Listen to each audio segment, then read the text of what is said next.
Cancer, welcome back po dito sa Daily Dose of Tarot 111. Kamusta ka? I hope nasa mabuti kang kalagayan, pampisikal, mental, emotional o spiritual man yan. So, keep in mind po no, na para po ito sa mga may malawak na kaisipan. Kaya kung hindi po kayo makaresonate, try nyo pong panoorin yung inyong other signs. At kung bago lamang po kayo dito sa aking channel, please subscribe and hit the bell button para lagi po kayong updated. At kung interesado naman po kayo sa ating private readings, sa ating tears bracelet at sa ating Evil Eye Amulet Necklace, makikita nyo po yung link sa description box or you can type directly sa Facebook, Tarot Intentions by Alian Reyes. Yan po yung ating Facebook page. So, tignan natin kung ano ba yung tema ng week na ito para sa'yo. So, we have motion. Okay, ayan po. So, dito looks like, no, meron na kayong gagawin. Ready na kayong kumilos. Ayan, meron kayong gagawin na action dito towards your goals. And also, I see stability kapag kayo po ay kumilos. Kaya kumilos na kayo rito, Cancer. Gawin nyo na yung mga dapat ninyong gawin. Huwag na kayong alam niyo, wag na kayong mag-procrastinate pa this week. So, may stability po na paparating sa inyo dito. Meron din ako nakikita na mga tao po na makakatulong sa inyo. Pwedeng dalawang tao po ito na talaga namang makakatulong sa inyo. So, i-balance nyo lang din po yung inyong root chakra kasi pwedeng, yun, kung kayo ay nagdadalawang isip, ano po yan? Ibig sabihin yan ay block. So, balance nyo yung inyong chakra, yung inyong root chakra, ayan. Throat chakra yung masasabi ko eh.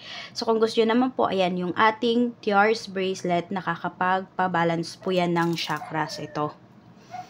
Ayan. Kaya sa mga interesado po dyan, ayan, mag-message na po kayo.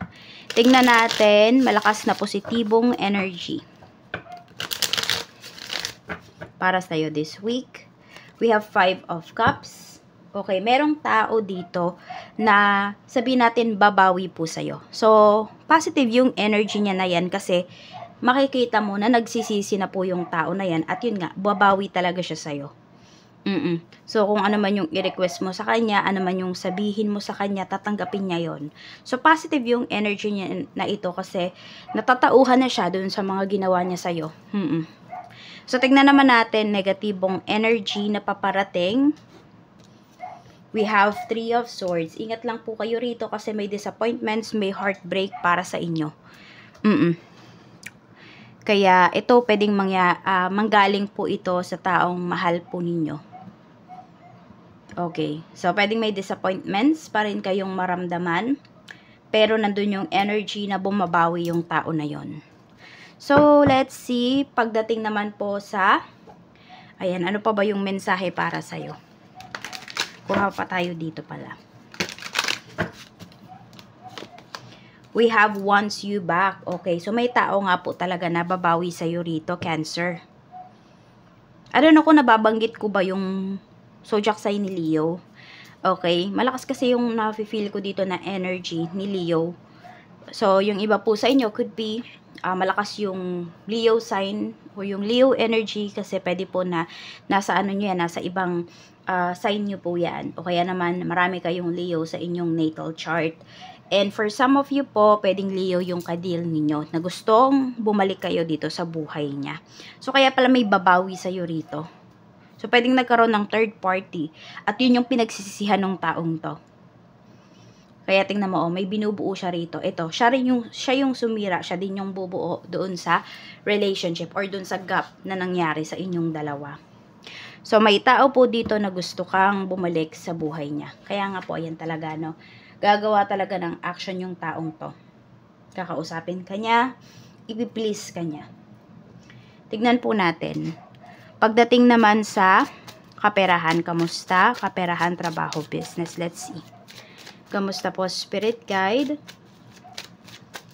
Okay. Kamusta po? For Cancer. For Cancer, ayan. Siguro yung throat chakra ko yung block. So we have shift. Sabi dito, you are taking your career in a totally different direction. So may pagbabago po ano. Okay, meron dito bakit magbabago kayo ng career because of this person. No, na sinaktan po kayo. Hindi ko alam kung katrabaho nyo ba siya eh. So, pwedeng, ayun, ayaw mo nang magkaroon ng connection sa taong to, kaya yung iba po sa inyo, magde-decide kayo dito na mag-resign sa work. Yes, kahit hindi kayo financially ready. Marami po kasi Cancer, madadala kayo ng inyong emosyon. Sabi dito, have the courage to change course, continue to grow, and embrace learning. You've reached the end of the road where you can't continue. So, meron naman dito, pwedeng matapos na po yung inyong kontrata. Na kahit anong please po ninyo dito sa company, sa tao, sa boss po ninyo, eh wala na talaga. Hindi na po kayo kukuhanin. So, yun, it's time, sinasabi sa iyo rito, it's time to move forward na. Kapag ganyan na yung nangyayari. So, pwedeng hindi na kasi talaga yan para sa'yo. Tingnan natin, energy ng iyong kaperahan. So, we have 4 of Pentacles. So, yung iba naman po pala sa inyo, no? Ready naman kayo nakapag-ipon or nag-iipon kayo ngayon dito. Marami kayong pinaghahandaan. Actually. We have 5 of Wands. Marami ding nang underestimate sa iyo rito. So, yun yung gusto mong patunayan sa kanila na, you know, hindi ka basta-basta. Hindi ka nila pwedeng, you know, i-underestimate. Hindi ka nila pwedeng maliitin. Meron ding lilipat ng bahay.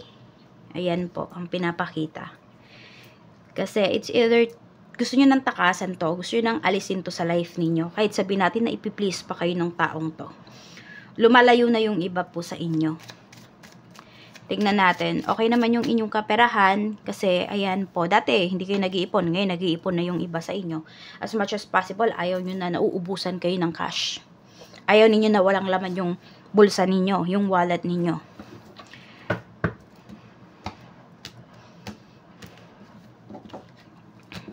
At ito, kung meron naman pong pera dito na alam mo talaga na para sa'yo, huwag mo daw yung baliwalain. Kuhanin mo, ipaglaban mo daw. Check po natin sa trabaho. Okay, so work, ayan nga, may pagbabago po na sinasabi dito. So, ito namang pagbabago na to, it's either aalis talaga kayo ng company, mag-iiba kayo ng boss ninyo, you know, another employer for some of you. Pero pwede rin naman po na may pagbabago lang talaga dun sa mga rules doon sa trabaho po ninyo. Yan. Or kayo na yung magde-demand. Malakas na yung loob ninyo na mag-demand dito. Kasi pwedeng meron kayong other options. We have 6 of Pentacles. So, ito po ay usapan pagdating sa kaperahan, pagdating sa salary. May pagbabago. So, kung magstay pa po kayo rito, maring sabihin po ninyo talaga yung nararamdaman ninyo about dun sa laging delayed yung inyo pong salary. Pero meron din pinapakita na o-offeran po kayo rito ng mas mataas na, o-offeran kayo ng increase. Kaya yung iba din sa inyo, kaya nakakapag-ipon or makakapag-ipon po kayo rito. Sa business naman, tingnan po natin. We have King of Wands. Meron tayo ditong Ace of Swords. Okay. Merong isang lalaki dito na energy. I don't know kung kayo to, Cancer, or pwedeng karelasyon nyo ba, kapatid ninyo, or isa sa mga staff po ninyo. Talaga naman po na magaling tong makipag-usap. Sabihin natin, magaling siyang mambola, magaling siyang mag-sales talk. So, huwag niyo pong papakawalan yung taong to. Kasi napakalaki ng contribution niya pagdating dito sa inyong, sa inyo pong business. Kung ito ay karelasyon mo, ayan, pwedeng dito siya babawi pagdating sa negosyo ninyo. Kung before, pwedeng ginagastos niya sa kung saan yung kinikita ninyo. This time, ayun nga meron tayo ditong the devil. So, kung sino man yung tao na to na masabi nga natin na malaki yung contribution dito sa iyong business, huwag mo naman masyadong babyhin kasi lalaki ang ulo at pwedeng makagawa yan ng, ng masama. Makagawa yan or matukso yan pagdating dito sa iyong negosyo. So, tama lang dapat na wag sobra, wag din naman kulang. Yun nga, meron dito kung yung karelasyon mo dati ginagamit niya sa masama, yung sa bisyo niya, yung kinikita po ninyo pagdating dito sa negosyo. So, ngayon babawi siya. Oo. Pero syempre, bantayan mo pa rin. Yes, ayan nga. Yung iba kasi sa inyo, may trust issues na kayo eh. So, bantayan nyo pa rin. Na huwag nyong ipagkatiwala sa kanya 100% yung negosyo kung kayo man ay business partner. Check natin yung mga blessings na paparating para sa'yo. Mga blessings po na paparating for Cancer.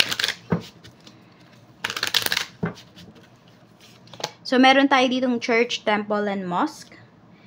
Pwedeng may kakasal po rito. Yun yung pinapakita. Or pwedeng maayos yung marriage. Meron din po ay pwede na magbibigay yung iba sa inyo ng donation sa church with this energy. So, yes. Feeling blessed kayo and magbibigay po talaga kasi kayo ng blessings sa, ayun nga, sa church for some of you. Pero, di ba, kahit kayo yung magbibigay, feeling mo, blessed ka talaga. Kasi nakakapagbigay ka, Cancer. So, tignan natin ano pa yung blessings for you. Tapos, ito din, mas makikilala mo yung sarili mo, yung pananampalataya mo. We have alien. So, meron po dito, maaari po na maayos nyo na yung inyong papers. Some of you, kung meron kayong inaayos birth certificate po ninyo. Meron dito, TNT ba kayo? So, pwedeng maayos nyo na yung papers ninyo kung nasaan man po kayo. So, hindi na kayo alien sa isang lugar. 'Di ba? Meron na kayong identity, magkakaroon na kayo. So, permanent residency man yan. Citizenship. Yan po. Makukuha nyo na po yan. So, claim nyo na yung positive energy na yan. We have job. So, you will landed a job na gusto mo talaga. Cancer. Sabi nga dito, magkakaroon ka ng trabaho na mahal mo talaga. Umpisa pa lang. Okay, so this is your heart desire. Kaya nga po, kumilos na kayo ngayon pa lang. Ayan, kumilos na kayo kung gusto ninyong mag-donate sa church. Kumilos na kayo kung gusto ninyong maayos yung mga papers po ninyo. Kumilos na kayo kung gusto ninyong magkaroon ng trabaho na talaga naman pong magiging fulfilled kayo. Hindi lang yung bulsa nyo, pati yung puso at yung soul po ninyo. So, tignan natin kung ano ba yung angel message, angel number para sa'yo. Tignan po natin. Angel number for Cancer, Spirit Guide, ngayong week. We have 7-7. So, we have purpose. Malalaman mo talaga ano ba yung purpose mo. Ano ba yung purpose ng nangyayari sa buhay mo ngayon. Ano ba yung purpose ng taong to sa life mo? Bakit bumalik pa siya? Bakit gusto ka pa niyang bumalik sa buhay niya? We have number 44. We have stability. Diba? Sinabi ko yan sa inyo kanina. May stability talaga na paparating para sa inyo. Whether sabihin natin na aalis yung iba sa inyo sa trabaho, ganun. Pwede po yung susunod ninyong work. Yan talaga. Diyan yung mahanap yung stability. We have number 11. Awaken. Yan po. So, madami kayong matutuklasan, ma-enlighten din kayo at the same time. Magigising kayo sa katotohanan, okay? Kung ano ba talaga yung purpose ninyo at magbibigay po yun sa inyo ng stability. Yan lang. Maraming salamat, Cancer, and see you again on my next video.